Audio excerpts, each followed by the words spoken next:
Pernah kepikiran nggak gimana caranya sebuah game yang punya lebih dari 40 peradaban bisa bikin masing-masing terasa beda dan spesial?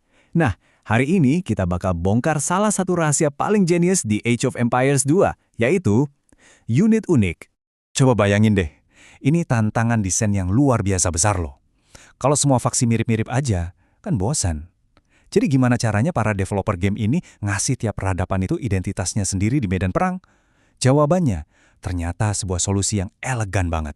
Dan jawabannya, ya ini, unit unik. Anggap aja ini adalah pasukan khusus semacam DNA militer dari sebuah peradaban yang benar-benar ngebedain gaya main mereka. Kalau kalian main, gampang kok nemuinnya. Cari aja yang warnanya ungu tua di Tech Tree. Itu dia jagoannya. Oke, kita bedah lebih dalam yuk. Jadi, gimana sih caranya kita bisa dapetin pasukan elit ini? Semuanya itu dimulai dari satu bangunan yang megah, penting, dan jadi fondasi dari semuanya. Prosesnya itu sengaja dibuat jadi sebuah pencapaian. Jadi nggak instan ya. Kalian harus berjuang dulu, ngumpulin sumber daya buat naik ke Castle Age, baru deh bisa investasi besar-besaran buat bangun castle. Nah, setelah castle-nya jadi, barulah gerbang menuju kekuatan sejati peradaban kalian itu kebuka. Nah, ini nih bagian yang menarik. Kalian dihadapkan sama pilihan strategis. Unit standar, kayak pemanah atau kesatria, itu ibarat tulang punggung pasukan. Gampang dibuat, murah, serbaguna. Tapi, unit unik, ini adalah kartu as kalian. Mahal, ribet, karena cuma bisa dibuat di castle, tapi punya kekuatan spesialis yang nggak bisa ditandingi unit biasa. Jadi pilihannya, kuantitas atau kualitas. Tapi, ceritanya nggak berhenti di situ. Selama lebih dari 20 tahun game ini dikembangkan, para desainer terus berinovasi. Konsep unit unik ini berevolusi jadi jauh lebih luas dari sekedar unit yang keluar dari castle. Desainnya jadi makin liar dan kreatif. Sekarang ada unit unik yang dilatih di pelabuhan, kayak longboatnya Viking. Bahkan ada lebih dari 22 peradaban yang punya 2 unit unik. Terus ada juga upgrade unik yang bisa mengubah unit biasa jadi versi super. Dan bahkan unit yang bisa di-share ke teman satu tim. Keren banget kan? Hasil dari semua evolusi ini apa? Sekarang, total ada 85 unit unik di dalam game. Angka ini benar-benar nunjukin betapa kaya dan dalamnya variasi strategi yang ditawarkan Age of Empires 2 hari ini. Kalau kita pecah lagi, kayak gini nih pembagiannya. Bisa kita lihat ya, infanteri emang jadi kategori yang paling umum. Tapi distribusinya sehat banget kok. Ada banyak kavaleri, pemanah, bahkan unit-unit aneh lainnya kayak kapal atau mesin pengepungan yang punya status unik.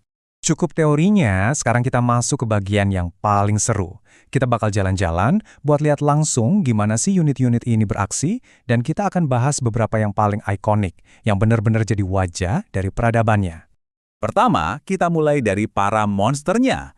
Ini adalah unit-unit yang kalau udah muncul di layar, dijamin bikin lawan langsung panik. Mereka itu besar, kuat, alot, dan pastinya mematikan. Kita punya gajah perang Persia, si bulldozer hidup yang bisa ngeratain bangunan. Ada Teutonic Knight, tank berjalan yang susah banget dibunuh. Terus ada Cataphract dari Byzantium, kavaleri yang cuek aja sama unit-unit yang harusnya jadi counternya. Pokoknya, mereka ini definisi dari kekuatan mentah. Tapi kekuatan besar itu butuh biaya besar kan? Coba deh lihat perbedaannya. Jomplang banget. Karamid Warrior cuma butuh 40 resource, sementara satu gajah perang butuh 255. Ini nunjukin kalau strategi yang bisa kita pakai itu luas banget. Dari pasukan murah yang bisa di-spam, sampai monster super mahal yang cuma bisa dibuat beberapa biji. Selanjutnya, kategori favorit saya pribadi, para pelanggar aturan. Ini adalah unit-unit dengan kemampuan yang aneh, nggak terduga, dan benar-benar mengubah cara kita mikirin game ini. Coba bayangin, ada konik dari Bulgaria yang punya nyawa kedua.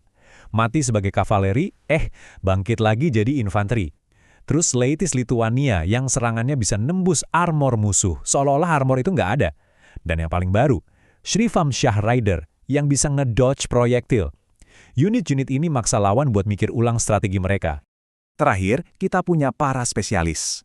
Mereka mungkin nggak sekuat para raksasa atau seaneh para pelanggar aturan, tapi mereka ini kayak ahli bedah. Dirancang buat unggul di satu tugas yang sangat spesifik dan seringkali krusial banget. Contohnya, Longbowman Britain, sniper dari abad pertengahan yang jangkauannya jauh banget. Ada samurai Jepang yang tugasnya spesifik banget, jadi pemburu unit unik lawan. Dan Keshik dari Tatar, ini kavaleri yang bisa ngefarm emas sambil perang. Bener-bener jenius desainnya.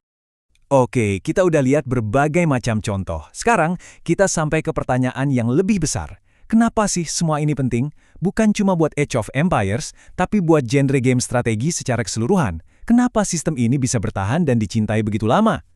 Saya suka banget analogi ini. Kalau tiap peradaban itu kita anggap sebagai seorang petarung, maka unit unik ini adalah jurus andalan mereka. Gerakan pamungkas yang jadi ciri khas gaya bertarung mereka dan yang paling ditakuti sama lawan. Pada akhirnya, ya inilah intinya. Unit-unit ini bukan cuma sekedar prajurit keren di papan catur. Mereka itu adalah jiwa dari peradabannya. Mereka yang ngasih rasa, kepribadian, dan kedalaman strategis yang bikin Age of Empires tuh nggak lekang oleh waktu. Inilah alasan kenapa main sebagai Britain itu rasanya beda banget sama main sebagai Persia. Dan ini membawa kita ke pertanyaan terakhir buat kalian semua. Dari 85 unit yang ada, dari Longbowman yang legendaris sampai Conic yang bikin frustasi, kalau harus pilih satu, unit unik mana sih yang paling mendefinisikan esensi Age of Empires 2 buat kalian? Coba deh, pikirin.